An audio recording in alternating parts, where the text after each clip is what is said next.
Le leadership politique des femmes, c'est la thématique qui a marqué le coup d'envoi de la célébration en différé de la journée de la femme par le réseau des femmes sénateurs du Gabon.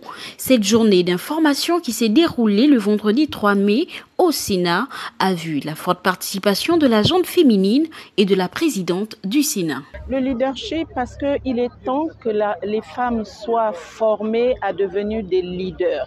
Leaders, ce sont les femmes qui doivent être devant pour pouvoir tirer les autres, pour que nous puissions toutes avancer, parce qu'il faut qu'on puisse les former, il faut qu'on puisse leur montrer comment on fait pour pouvoir mener une campagne, comment il faut intégrer un parti politique, comment il faut s'organiser en association ou même dans les sociétés civiles, pour qu'elles puissent être outillées, qu'elles aient les armes qu'il faut pour pouvoir s'élever en politique.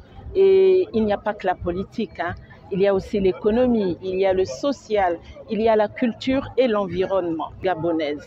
Donc nous allons organiser très prochainement un séminaire de formation pour justement permettre aux femmes d'être au fait des outils dont elles ont besoin pour pouvoir faire de la politique, pour pouvoir être chef d'entreprise, pour pouvoir être administrateur général d'une banque, pour être ministre, être député, être sénatrice.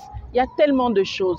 Et nous n'excluons pas la femme rurale. Vous savez que le Sénat s'occupe des collectivités locales, donc nous allons être au chevet de la femme rurale pour qu'elle ne soit pas en marge de notre programme pour la promotion politique, économique, sociale, culturelle et environnementale de la femme gabonaise.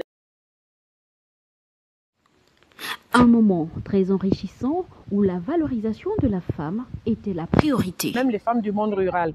Donc c'est une opportunité pour nous de pouvoir partager déjà le même niveau d'information sur tout ce qu'il y a comme mécanisme institutionnel et même des initiatives privées qui œuvrent dans le sens du leadership d'abord politique et également l'autonomisation économique des femmes. Pour nous, c'est vraiment quelque chose de très important au sortir vraiment du dialogue national parce que nous avons eu des résolutions en matière de renforcement des droits des femmes, notamment c'est ce relèvement du quota à 40% de représentativité des femmes dans les sphères décisionnelles. Ça veut dire que nous devons vraiment nous préparer en conséquence, d'abord nous approprier cette avancée et travailler.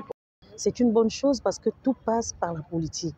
Et donc, si les femmes comprennent l'intérêt de faire la politique et de se positionner politiquement, ça veut dire qu'on aura fait un pas.